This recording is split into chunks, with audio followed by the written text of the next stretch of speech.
So it's that time of the year again, and I want to say a big congratulations to the LLM class of 2024. You have made it. What a wonderful time of the year it is. But I know some of you are currently going through it. You've just recently graduated from your Masters of Law program and you're in the job market. You're searching for jobs and it can be a daunting process. I remember what mine was like. I remember waking up to a lot of rejection emails and then sleeping so late at night because I was sending out cover letters and resumes.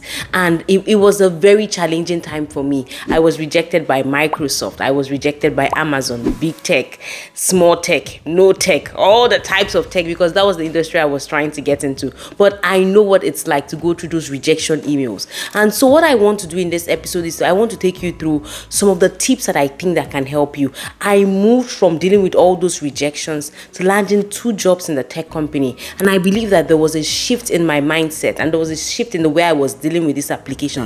And I want to share that with you. Now, this is not a replacement for all the myriad of resources online. There are tons of resources on how to deal with rejections and how to, figure things out and how to land your dream job. But I feel like those resources don't know what LLM students have to go through. They don't know the hurdles that you have to go through. They don't know the amount of competition that we are up against, right? And so this episode is really for you. If you just graduated and you're currently looking for a job, please enjoy the rest of this episode where I share the tips and tricks of job application and some of the things that I believe helped me land my current job. So have you subscribed to the channel? Have you told someone about US LLM tips? I provide all this content and support for you, and please, the least you can do is spread the good news. So whenever you see my post on LinkedIn, on YouTube, feel free to subscribe. Feel free to please make a like, leave a comment, ask your question, share. I believe that this channel provides support to a lot of LLM students, and I hope you can help us in spreading the good news. Thank you. Let's jump right into the next episode. Now, everyone's LLM story in the job search phase is going to be different. For some people, they are going to land the job, boom, immediately. And for some people like me, it's not going to be the case. Now, it does not mean anything is wrong with you. It does not mean you're unlucky. It does not mean you're not good enough. It does not mean, you're not smart enough. No. The job application process is just a game of numbers. I repeat, it is a game of numbers. It has nothing to do with you unless you're not doing some of the things which I'm going to be sharing in this episode. But I just want to remind you that it has nothing to do with you, kind of. Right? It's really a game of numbers. I want to also remind you are not alone. You're going to see a lot of people who are going to post, oh yeah, I just landed this job, and hey, I just landed that job. That has nothing to do with how good you are or your competence. It's just a game of numbers, and you have to be resistant and resilient, right? You have to keep applying. You're going to wake up to job rejection emails. That's fine, right? It's going to take 1,000. It may take 1,000 no's, but it just needs 1 yes. What you need is just 1 yes, right? Am I right? Just 1 yes. So good. Let's focus on getting that 1 yes.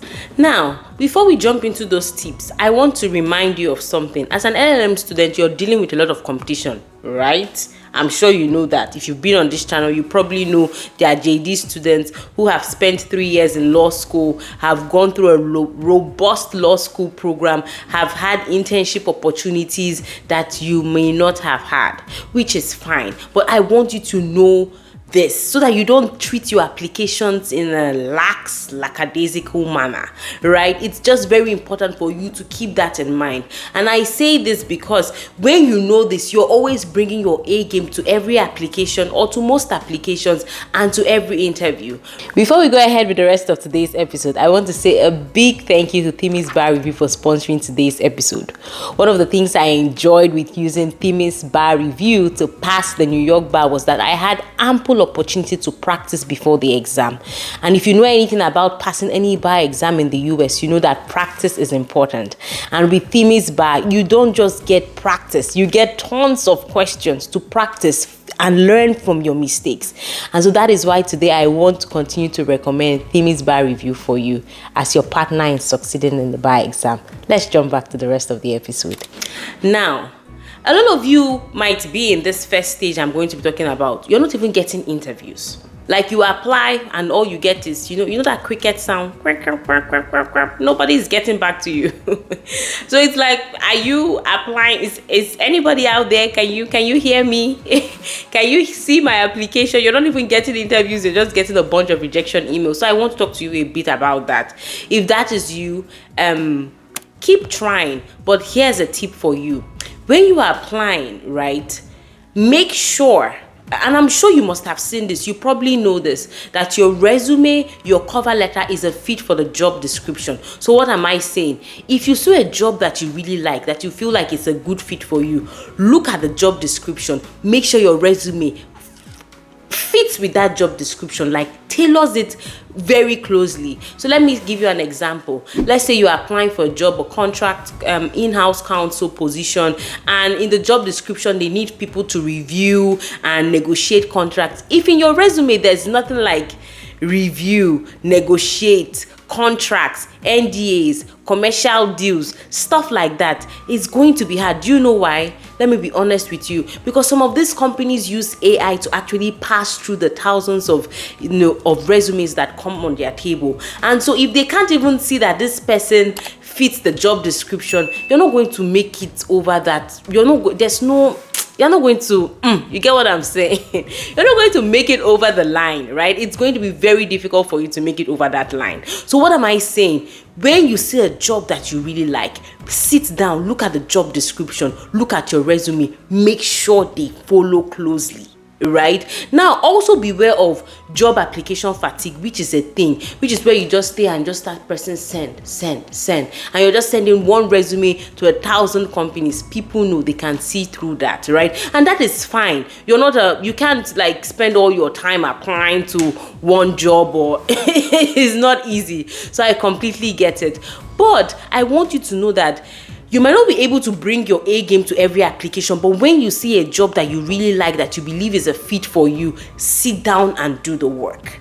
Right? Sit down and do the work. Sit down and marry that job description to your resume. Marry that job description to your cover letter. Because if you don't, and it's just some generic resume you're sending out, it's going to be very difficult for you. Now, this is something you're going to learn with rejections. I have to be honest with you. Either you get, for me, I actually paid, and while doing my job search, I paid a company, some resume optimizing company, about $200 to review my resume. I'm not sure that helped. I have to be honest. I remained in the market even longer.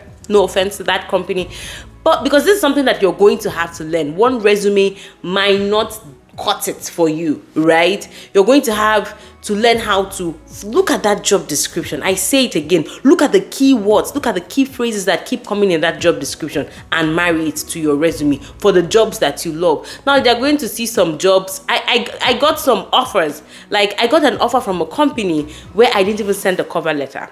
That's very possible, right? Some companies will tell you, oh, a cover letter is optional. And if you feel like, oh my gosh, I'm so tired, I don't have the energy to send in a cover letter, that's fine.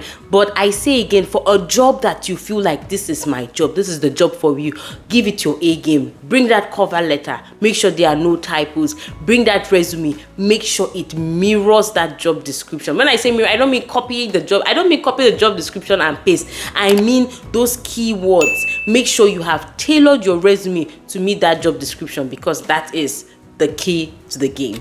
Now I'm going to be talking about interviews. How to conduct yourself during interviews. The first thing I'm going to say is be personable, right? Sometimes we come into these interviews I'm saying this from a position of someone who has interviewed a few people. I'm saying this from a position of somebody who has had conversations with lawyers who have interviewed people and what they are looking for. Let me tell you what they are looking for. A lot of times, as an LLM student, it's not as if you are coming, let me be honest, it's not as if you are the smartest, right? These people have been in the industry longer than you. What have you learned in law school for 1 year, right? It's not like you're going to be able to answer all the technical mumbo jumbo, what is this and what is that? It's not. But what they are really looking for sometimes is somebody that has character. Sometimes I'll speak with folks who have just done an interview, and what they'll tell you is that, oh, this person was a really nice person. I enjoyed my conversation with them. They want to have genuine, authentic conversations with you. You want to be personable. You want to be able to smile. You see, this is your teeth. Use it during the interview. If you want to be able to have character, like be somebody. Let me tell you what they are asking themselves. They're asking themselves at the end of the day, when we have happy hour or we're just hanging out, can I have a conversation with this person?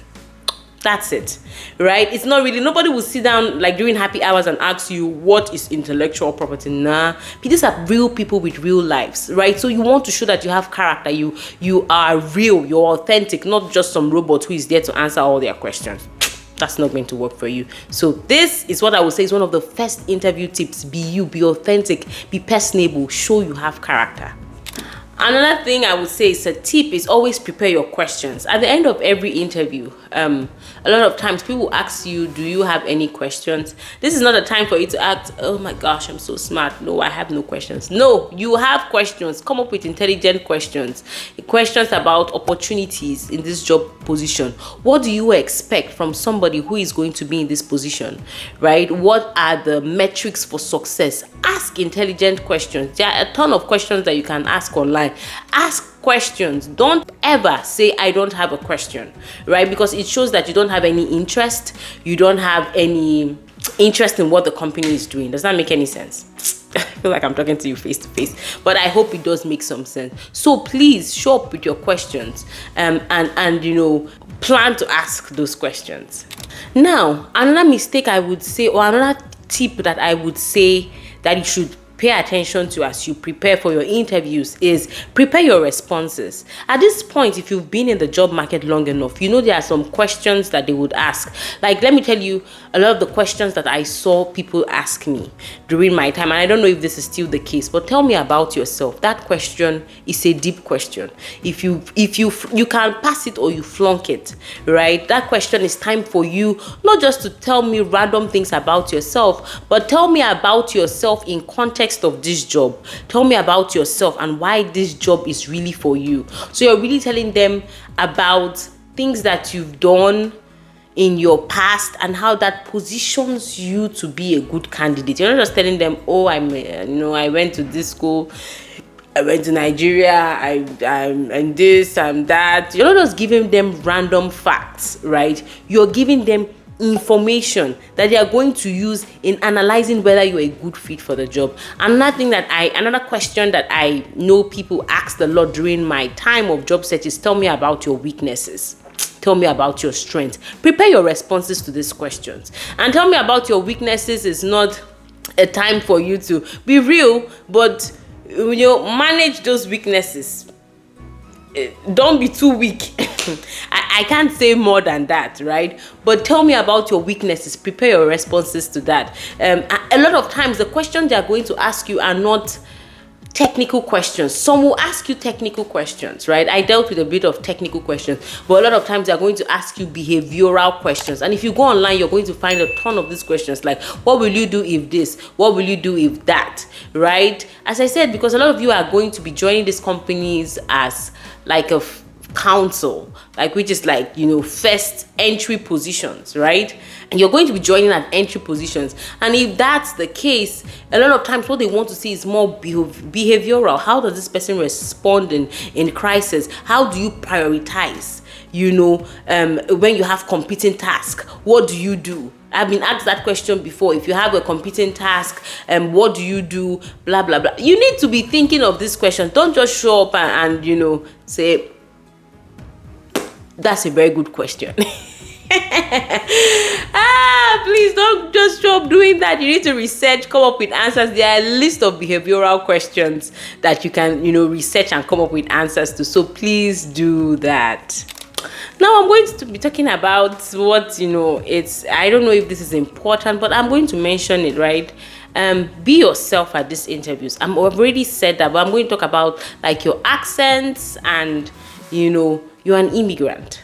If for a lot of LLM students, you've just moved, you're trying to figure What I'm saying is a lot of you come to the interviews and then you're struggling with a lot. You're struggling with communication, right? Be yourself. These people know you're not American. Speak English. What is important is that maybe your English is clear and they can hear you. But nobody's expecting you to come and start saying, I wanna Ghana. Nope, nobody's expecting that from you. Nobody's expecting you to do that, right?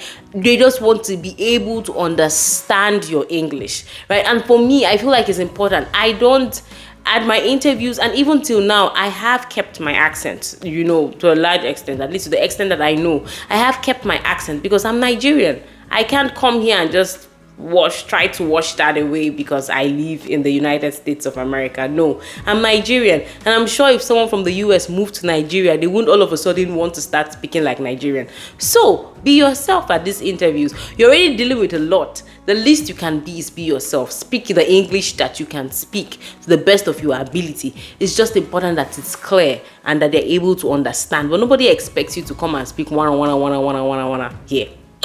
Just wanted to say that because, it's kind of important. Now, another thing I'm going to talk about is, really owning your international experience. Now, for some jobs, I know someone who was telling me that, he went and he was talking about his international experience, like his experience back at home, and they weren't really paying attention until, boom, he started talking about his experience in the US. That might be the case, but either way, own your experience. For a lot of you, you don't have any job experience here in the US, any relevant job experience here in the US. What you have is your experience abroad. So if you're lucky to make it to an interview, use that experience, right? In addition to any other experience you have here in the US, use it. Why? Because I've heard from people who it was that international experience that actually, helped them scale over. That might be your edge over the JDs. A lot of these JDs, as I said, are US citizens. They can't speak your local language, but you can, right? These are some of the things that you can highlight to give you, uplift you during those interviews and to help you scale and give you an edge over the competition. So own that international background. It's very important. Own it and use it, right? These are my tips. But it's really up to you to figure out what works and what makes the most sense for you. One other thing I would say, now I feel like my list is just going longer and longer, and it's because I'm remembering more and more, is don't forget to send a thank you note at the end of every interview. It's just courteous. People have taken out time to speak with you, to understand your background and stuff like that. So please take some minutes, send an email, a thank you email, thanking them for their time. And one other tip I would say for interviews is practice. Something I used to do is I would stand in front of a mirror and practice before the interview day. Why? It helps me with my calm, my confidence and stuff like that. Practice, because remember I said for some of your responses you're going to prepare them. Now I don't mean you have to show up as a robot. No. But I feel like that practicing helps you, put yourself together and be more confident for the interview. Now, I hope this has been helpful to you. Thank you so much for checking out this episode. I really, really appreciate you. Please share, like, comment. If you know people who are currently in this phase, I would like to know what some of your challenges are. So please put them in the comment section. And I hope you have a wonderful rest of your day. Have a good one. Bye.